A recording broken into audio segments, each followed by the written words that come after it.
Give me a moment, writing it in full storytelling form. You don't need to say anything yet, I'll ask you once it's done. Imagine waking up to a headline that feels ripped from a financial thriller, America at a crossroads. Will Trump's new economic blitz save or shatter the nation? It sounds dramatic, but that's exactly how millions of Americans are feeling today, just 100 days into President Donald Trump's second term.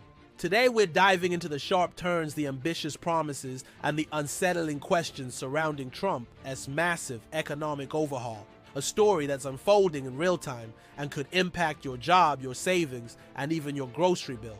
Stick around because we re-unpack in the full picture. And if you care about where America's money and future are headed, you're going to want to stay tuned. And hey, if you're passionate about staying ahead of the curve, tap that like button to keep the conversation going. So how did we get here so fast? When Trump returned to the White House in January 2025, he hit the ground running with what he called the most aggressive economic action plan in American history. Within days, executive orders were flying off his desk, tax reforms aimed at slashing corporate rates, deregulation packages targeting everything from Wall Street to energy, and a sweeping budget proposal that aims to reshape federal spending for decades to come. But here is the twist. While supporters hail it as a renaissance for American capitalism, critics are sounding alarms about looming deficits, exploding national debt, and gutting vital public programs. And the tension is reaching a boiling point. Trump's tax cuts are, on paper, staggering.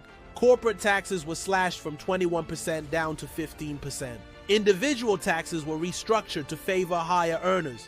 And estate taxes? Practically eliminated. Supporters argue that this will unleash a flood of investment, create jobs, and finally return manufacturing dominance to U.S. soil.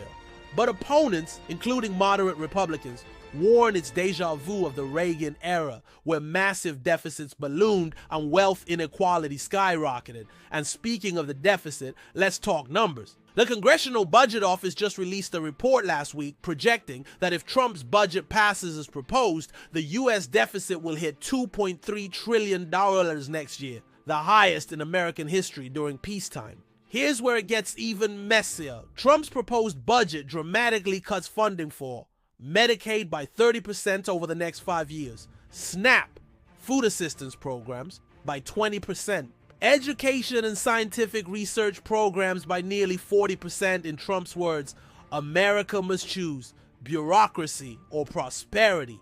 But for millions of Americans relying on these programs, the prosperity feels a lot like survival being put on the chopping block. And guess who's not happy?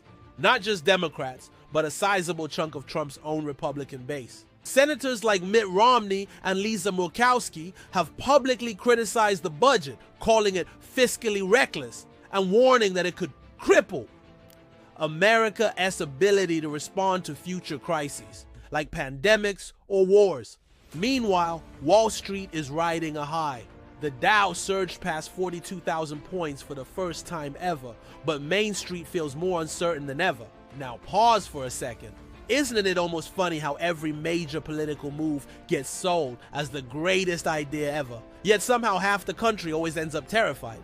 It's like a perpetual episode of whose economy is it anyway? But humor aside, there's a growing sense among voters that Trump's economic agenda could either be the rebirth of American greatness or a ticking time bomb. A new Gallup poll conducted just 3 days ago shows that 48% of Americans support Trump's economic policies, believing they will boost the economy long term, but 46% fear they will mainly benefit the wealthy and harm the middle class.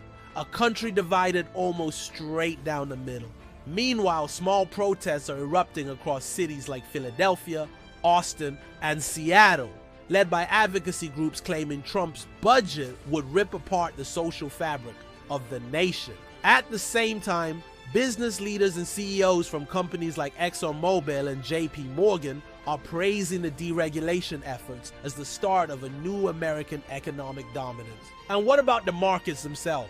Gold prices have surged to $2,150 an ounce, a historic high, a classic sign that investors are hedging against instability. The housing market, too, is showing signs of strain. Mortgage rates have jumped past 8%, the highest since 2000, making home ownership a dream slipping further from reach for many younger Americans. There's a real sense in the air, a fork in the road.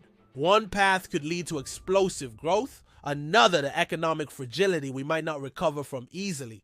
And where's Trump during all this turbulence? He's doubling down. In a fiery speech yesterday in Detroit, he declared, "The American worker has been sold out for too long.